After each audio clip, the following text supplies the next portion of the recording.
লাহন trading academy YouTube channel আপোনালোকক স্বাগতম জনাইছোঁ। চাওক মাৰ্কেটত আপুনি চাওক সদায় মই কওঁ আপোনালোকক নিউট্ৰেল হৈ বহিব লাগিব। নিউট্ৰেল মানে হৈছে ছাইড বেছ। মই এতিয়া নতুন টপিক উলিয়াই দিছোঁ আপোনাৰ ওপৰত, আপোনালোকে যদি চাই নিউট্ৰেল মানে হৈছে ছাইড বেছ। আপুনি সেইটো মতে বহি থাকিব লাগিব। ছাইড বেছ মাৰ্কেটত যেনেকৈ এটা ৰেঞ্জৰ ভিতৰত থাকে তেনেকৈ আপুনি নিউট্ৰেল হৈ বহি থাকিব লাগিব। তাৰপিছত যোনফালে মাৰ্কেটে যাব সেইফালে আপুনি তাৰ ভিউটো ৰাখিব লাগিব। গতিকে আপুনি নিউট্ৰেল মানে ছাইড বেছ মাৰ্কেট বুলি ভাবি ল'ব, ঠিক আছে। এতিয়া চাওক আপোনালোকে যদি সোমবাৰে ধৰি লওক 8 জানুৱাৰী 2024 চনত যদি আপোনালোকে যদি ট্ৰেড কৰিব বিচাৰে অপশ্যন ট্ৰেডিং, তেতিয়াহ'লে চাওক নিফটি 50ত কি কৰিব।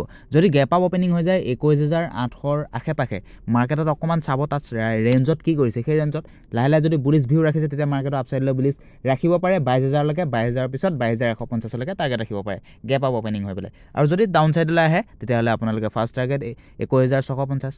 তাৰপিছত যদি মাৰ্কেটে চাব ফ্লেট অপেনিং হৈ যায় তাৰপিছত লাহে লাহে যদি আপচাইডলৈ যাব বিচাৰে 21,800, তাৰ ছেকেণ্ড টাৰ্গেট 21,900লৈকে অকণমান টাইম ছাইড বেছ থাকিব পাৰে, সেইটো অকণমান চাই ল'ব। আৰু চাওক যদি গেপ ডাউন অপেনিং হৈ যায় তেতিয়াহ'লে মাৰ্কেটত অকণমান আপুনি সময় অতিবাহিত কৰিব লাগিব। মাৰ্কেটে কি কৰিছে চাব, যদি লাহে লাহে আপচাইডলৈ যাব বিচাৰিছে মাৰ্কেটত আপুনি যাব দিব 21,806লৈকে, কাৰণ তালৈকে যোৱাৰ ভিউ আছে, কাৰণ সেইটো এটা ধুনীয়া ৰেজিষ্টেঞ্চ এৰিয়া বনাই থৈছে।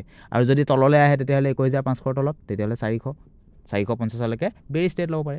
এতিয়া মই আপোনালোকক পোনে লৈ গৈছোঁ নিফটি বেংকত বা বেংক নিফটিত আপোনালোকে কেনেকৈ ট্ৰেড কৰিব পাৰিব। 8 জানুৱাৰী 2024 চন তাৰিখে আপোনালোকে কেনেকৈ ট্ৰেড কৰিব পাৰিব। চাওক যদি মাৰ্কেটত 48,150ৰ ওপৰত যদি অপেনিং হয় বা গেপ আপ যদি অপেনিং হয়, তেতিয়া মাৰ্কেটত চাব সেই ৰেঞ্জটো যিটো ৰেঞ্জ আছিলে আপোনাৰ, মানে যিটো আপোনাৰ গেপ আছিলে, সেই গেপৰ ৰেঞ্জটো ফিল আপ কৰিবলৈ মানে হৈছে আৰু গেপ শেষ হৈছে, মানে ফিল আপ কৰি শেষ হৈছে।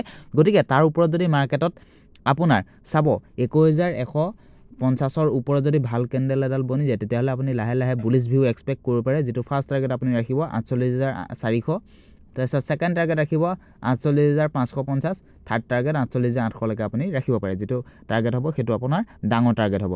গতিকে 48,500ৰ আশে-পাশে অকণমান তাত ৰেঞ্জটোত চাই ল'ব কি কৰিছে, ঠিক আছে। এতিয়া যদি গেপ আপ অপেনিং নহৈ পেলাই মাৰ্কেটে যদি আপোনাৰ ফ্লেট অপেনিং হয় তেতিয়া কি হ'ব। এইটো ৰেঞ্জৰ ভিতৰতে যদি অপেনিং হয় 48,150ৰ পৰা 48,000ৰ ভিতৰত, তেতিয়াহ'লে মাৰ্কেটত অকণমান চাব আৰু লাহে লাহে যদি আপচাইডলৈ যাব বিচাৰে এইটো যিটো আপোনাৰ আছে 48,250ৰ ওপৰত যদি ভাল কেণ্ডেল বনে তেতিয়াহ'লে আপুনি বুলিছ ভিউ আকৌ 48,500লৈকে ল'ব পাৰিব।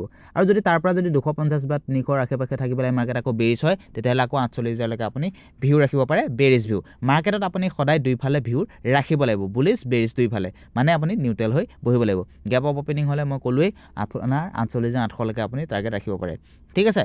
আৰু যদি চাওক বেছিকৈ গেপ ডাউন অপেনিং হৈ যায় ধৰি লওক 47,900ৰ তলত, তেতিয়াহ'লে আপোনালোকে চাব পটককৈ বেৰিছ ভিউ নাৰাখিব। যদিও ৰাখে লাহে লাহে টাৰ্গেট আপুনি ৰাখিব ফাৰ্ষ্ট টাৰ্গেট 47,600, ছেকেণ্ড টাৰ্গেট 47,400লৈকে বেৰিছ ভিউ ৰাখিব পাৰে। বেংক নিফটিৰ ক্ষেত্ৰত আপোনালোকে ট্ৰেড কৰোঁতে তেনেদৰে ট্ৰেড কৰিব পাৰিব।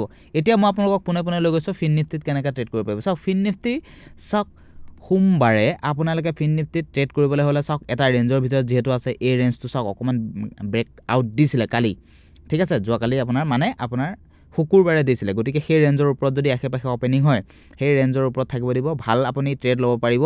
21,600ৰ ওপৰত যদি ভাল কেণ্ডেল বনে তেতিয়াহ'লে আপুনি টাৰ্গেট ল'ব পাৰে 21,700, ফাৰ্ষ্ট টাৰ্গেট ছেকেণ্ড টাৰ্গেট ল'ব পাৰে 21,800 আৰু থাৰ্ড টাৰ্গেট 21,900লৈকে আপুনি টাৰ্গেট ৰাখিব পাৰে বুলিছ ভিউ, ঠিক আছে, ফিন নিফটিৰ ক্ষেত্ৰত। আৰু চাওক মাৰ্কেটে যদি গেপ আপ অপেনিং নহয়, মাৰ্কেটে এইটো ৰেঞ্জৰ ভিতৰতে থাকি যায় 21,550ৰ পৰা ধৰি লওক 21,370 বা 350ৰ ভিতৰত, তেতিয়াহ'লে এইটো এটা ছাইড বেছ ৰেঞ্জ হয়। এই ৰেঞ্জৰ ভিতৰত মাৰ্কেট থাকিলে অকণমান চাই চিতি ট্ৰেডসমূহ কৰিব লাগিব। আপ ডাউন 50-100 পইণ্টৰ ভিতৰত যদি মাৰ্কেট থাকি যায় তেতিয়াহ'লে আপোনালোকে অলপ চাই চিতি ট্ৰেডসমূহ কৰিব লাগিব। 5 পইণ্ট 10 পইণ্ট লৈ মাৰ্কেটত ট্ৰেড কৰিব লাগিব।